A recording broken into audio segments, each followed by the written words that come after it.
Charting Toward Intimacy covers mature topics. Listener discretion is advised. Does it feel like NFP is ruining your sex life? You are not alone. And we've been there too.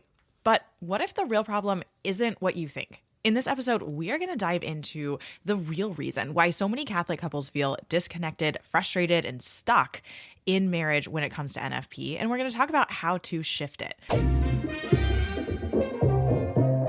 Welcome to Charting Toward Intimacy, the podcast for Catholic women that helps you improve your sex life, strengthen your marriage, and embrace God's design for love. My name is Ellen Holloway, and joining me today is my semi-regular co-host, Kathleen Chovanes. NFP is not the problem. She was like, really? I think we're done. Just dying. Episode over. Done. 9 seconds in. Oh my gosh. Yeah. Yeah. You know what? Let's be honest. This is a pretty personal topic because there were many years in my marriage where it was assumed NFP is the problem. Like, it is the problem. Why don't we just throw it out the window, become providentialists? Like, it'll be so much better for our intimacy and just for everything. And that is not true. It's not at all true. Yeah. You know what's funny? As a part of my story, NFP hasn't ever, like, we've never pinpointed NFP as the problem. Like, we haven't, that's just never been a statement that we gave. However, like, we discovered NFP during the process of, like, healing our sex life and, like, our issues with sex. Like, and so, like, NFP for us became part of the solution. Yeah, see, which is cool. It is really cool. And here's the thing.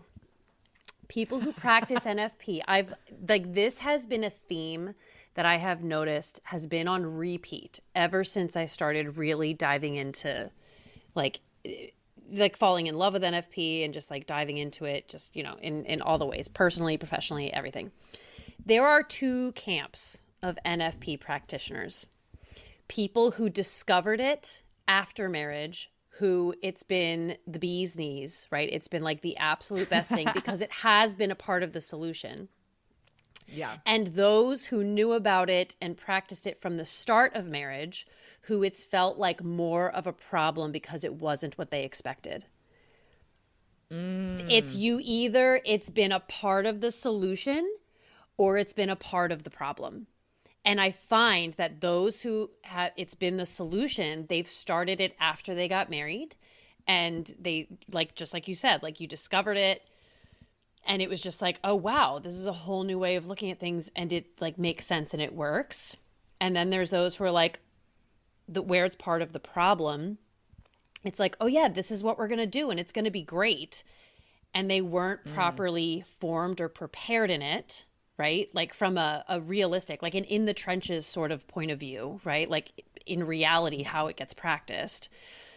And then you enter in and you're just like, wait a minute, this is not what I thought it was going to be. This is not what they told me it would be. It's like building resentment and it's like become a part of the problem.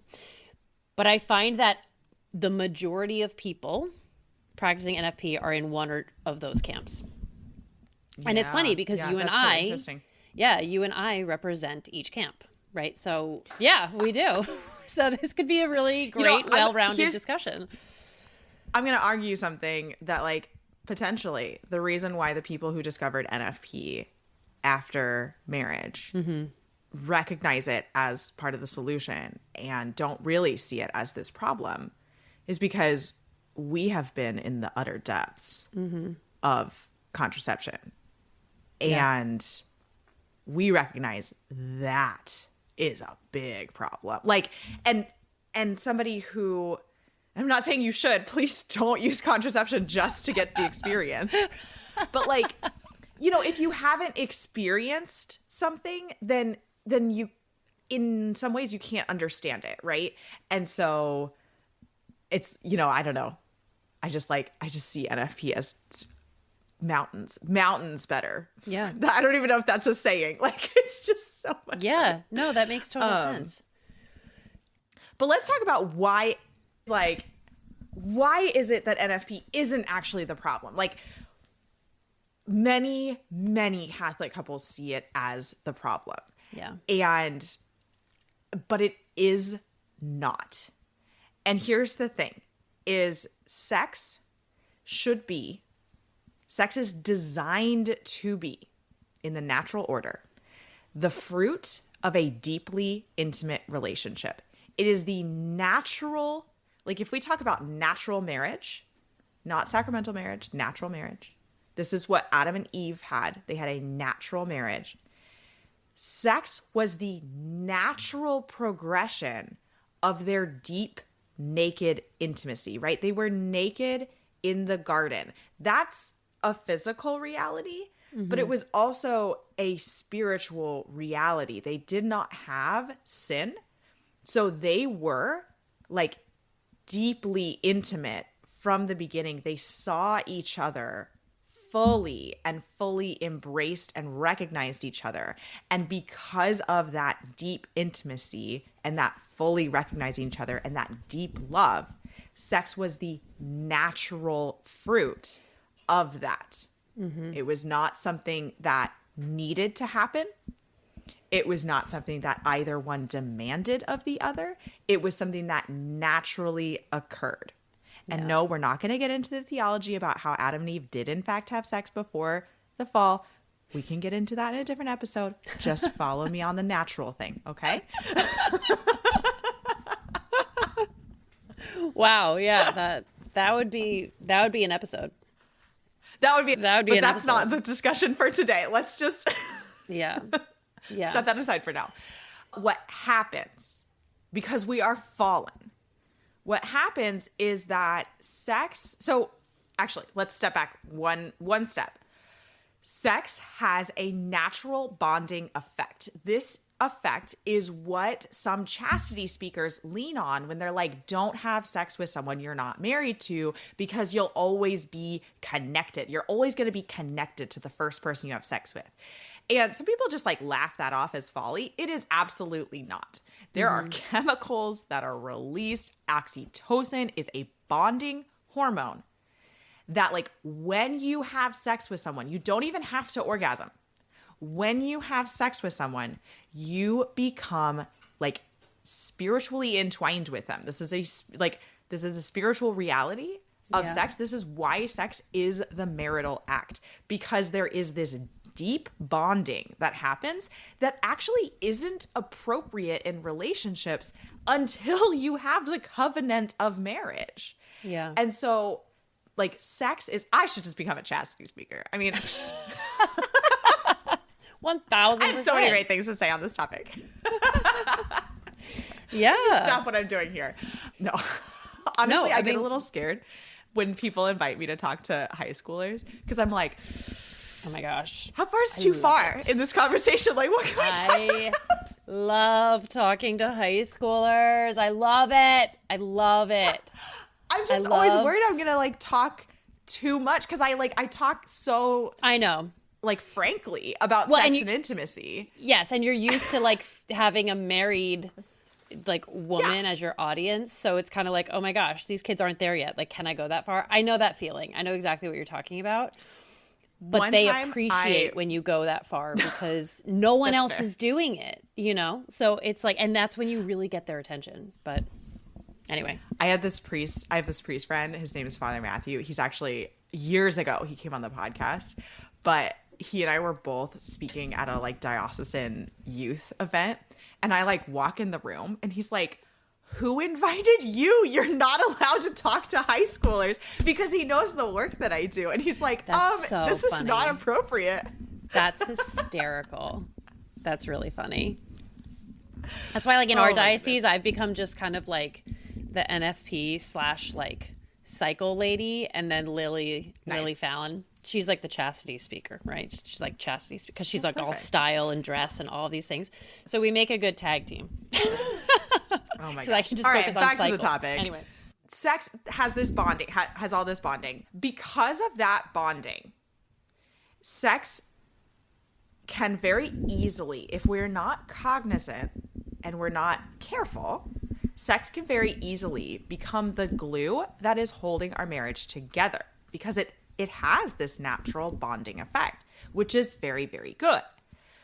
The problem with sex being the glue that's holding a relationship together instead of deep emotional and spiritual intimacy is that when you are required to abstain for whatever reason, whether it's you're avoiding pregnancy, a medical reason, whatever reason, when you're required to abstain, then your marriage suffers. Like, Yeah.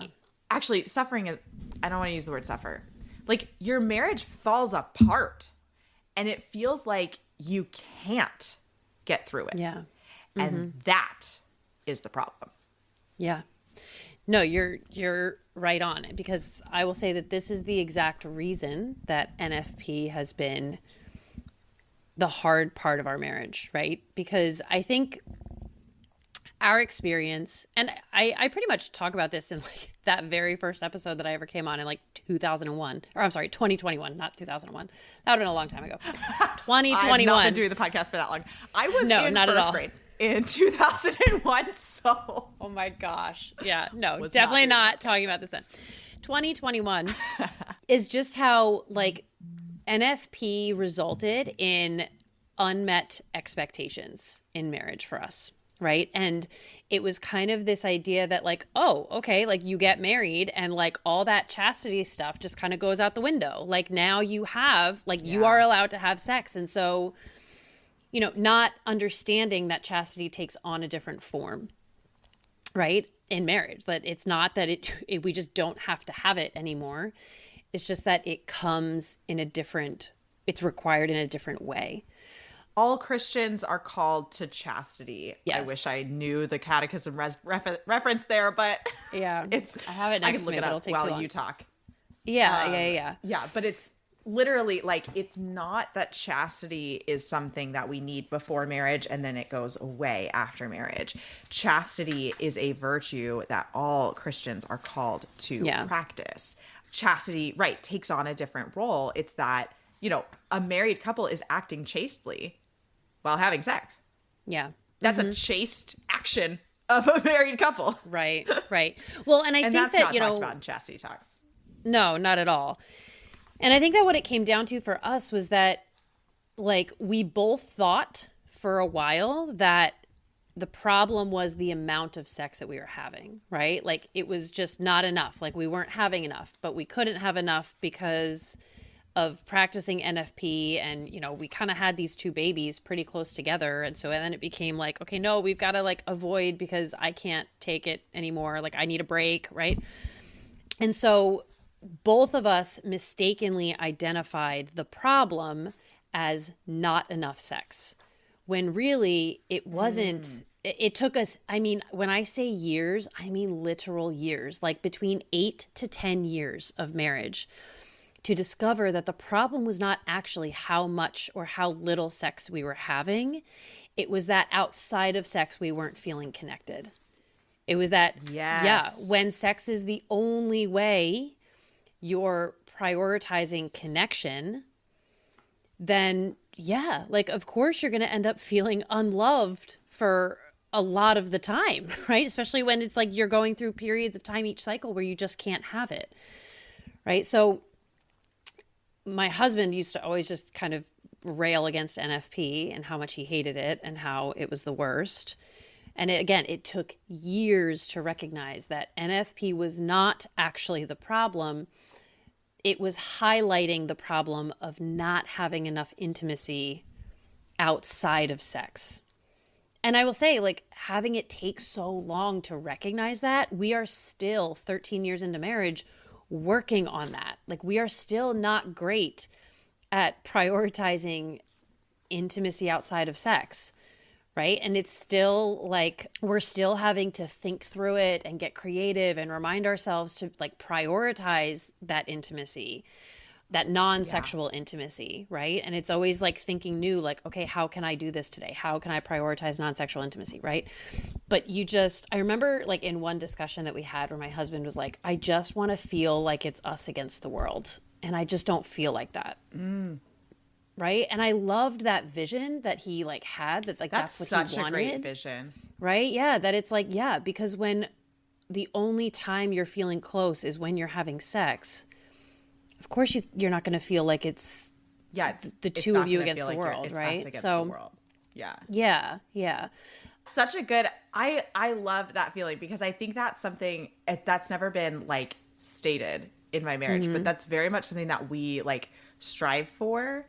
Yeah. And there have been different points where like I or my husband has like recognized that like we're not that, and it's like, whoa, we've got some friction between us, and that's not cool. Like, we need to be a united front, right? Yeah. Like, and they talk about that in parenting a lot, that like it's actually more important for the child to see parents having a united front than to have like the perfect like response to something they did as a kid. Like, yeah, it's so like an example, right? Like a kid messes up and let's say mom yells and is like, you know, go to your room. It's better for dad to say, yep, go to your room. That's what you need to do. Instead of saying, whoa, calm down, mom. It's not that big of a deal. Let's talk about this. Like, that's actually more harmful for the child than like the yelling that happened. Right. Which is crazy. Right. But it makes a lot of sense. Like, that united front of parents, like, just there's so much security in knowing that your parents are a unit, right? And that's what natural marriage is. That's that deep intimacy that Adam and Eve had. They were a unit. And oh man, okay, let's get into this, because I just fell. Wow, you're really excited. I got really excited. Really I excited. Slipped off my armrest there. Okay, so Adam and Eve were a unit. They were together. So we don't see this in the English translation of the Bible, but like at the moment when the serpent is talking to Eve, Adam is physically present there. He just doesn't speak, but he's there because the pronouns that they're using are like plural. What am I trying to say? Plural. Thank you. Yeah. So the pronouns that the serpent is using are plural. And so Adam and Eve are present there. It's just that Adam doesn't have any speaking lines in this scene. Which is like, I mean, theologians will go into like the sin of Adam's silence, right? And stuff like that. But like, what happens at the fall when God is like, what have you done? Adam's like, well, she gave it to me. Yeah. And then she's like, I don't, you know, they're not a united front, right? God is saying, what have you, plural, what have you done? What has you, the unit, what happened? And they immediately separate, right? So that separation that we feel, that need to like blame the other or like just like not be that like us against the world thing, that is an effect of sin.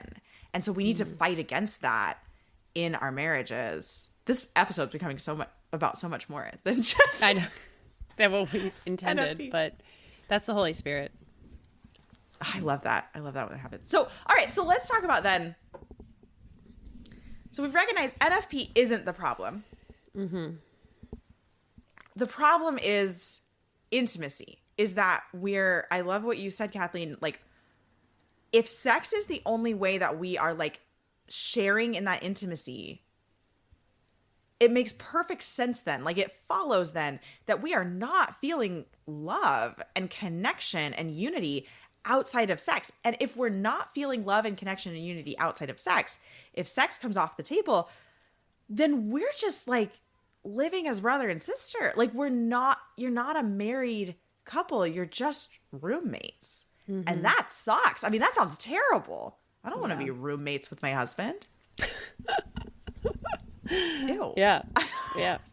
Definitely don't want to share a bed with a roommate, because I can have a lot better sleep. Right?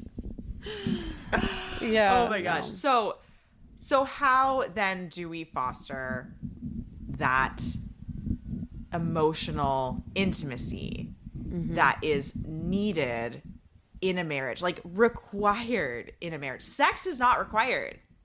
Intimacy is. I think that's something that like Edward Shree or Christopher West said. I don't know what I have honestly found helpful personally are certain books. So I have found that I struggle with being creative or like even thinking in general. Well, how can I love him in the way that he feels loved, right? And how can I prioritize that today? So first of all, obviously we mention it all the time, but know your spouse's love language. That's number one, right? Number two, there have been multiple books that I've really kind of leaned into. The first is Wife in Pursuit. And they have it's Christian. It's not Catholic. It's by, I think her name is Selena Frederick. And her husband. It's on our book list. It is on our book list, yes. And her husband wrote one called Husband in Pursuit. And they line up together. So it can be that you guys choose as a couple to do them together. It's like a 30-day challenge to growing intimacy and loving your spouse better. The second book that I just recently got is 100 Ways to Love Your Husband, I think it's called. Sorry, I have a 3-year-old in my ear right now. But if you are someone who's just, hold on one second. If you are someone who is just kind of like, I don't know what to do or how to prioritize loving him, look to some of those resources to help you come up with ideas. Because even if you follow them for a period of time, like I said, like the 30 days of Wife in Pursuit, right?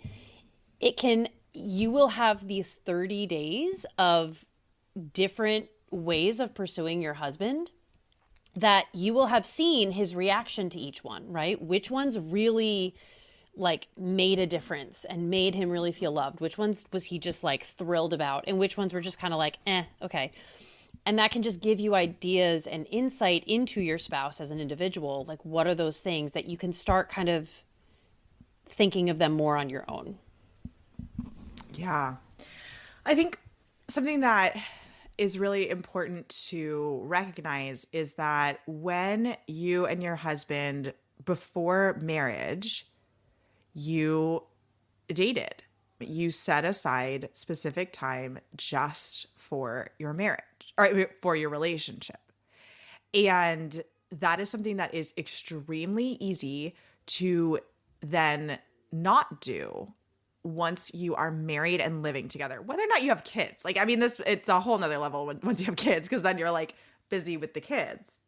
But it's extremely easy to just like not set aside specific time for your relationship. And this doesn't mean you have to go on a date. I feel very emotionally intimate with my husband, and we have literally not been on a date in months. Like, I think my in-laws sent us on a date for our anniversary. Like, and that was in June. Our anniversary is in July, but we went on the date in June. Like, it's been months, but we find those times, we find those pockets to connect. I've talked about before that we're actually out of a season of this, but for a long time, we were in a season of every morning that we could, we had tea together and we just sat and talked for like a half an hour. There's other things that have to happen in the morning right now, and so we're not doing that. But most evenings, we sit down at the kitchen table like after we get the kitchen cleaned up, and we'll have tea again. Yeah. We're a tea household. We like tea. I think I'm a tea person. I think Kurt just like goes along with it.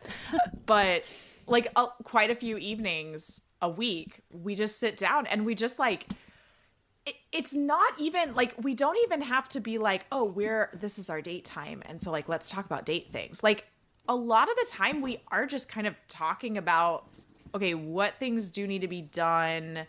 But a lot of times those conversations, like right now, my husband and I are buying a house. We are closing next week at the time of this recording. Like, when this podcast goes out, we're going to have been in our new house. And this is like very, very exciting for us. This is the first house that we've bought. It's been quite a journey to try to buy a house. Yeah. And so like a lot of our conversations right now are about like, okay, what are we going to move first? What are we going to pack first? How are we going to, what are we going to game plan on this? But then it's like, then those conversations, like almost immediately, like after we kind of like check a few things off the list, they like turn into these dreaming conversations.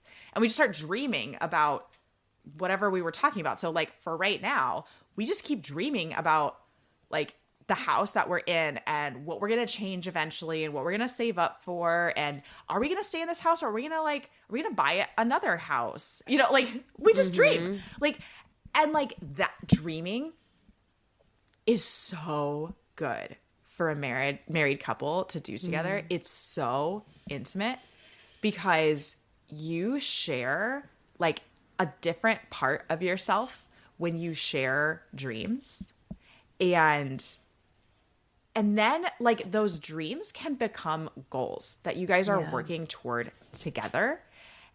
And that just becomes even more of a united front, like you guys against the world. I mean, like dreaming in ways that are maybe a stretch, but generally reasonable, because those dreams can become goals. And then that's where the like working toward goals together really can unify a couple. Yeah.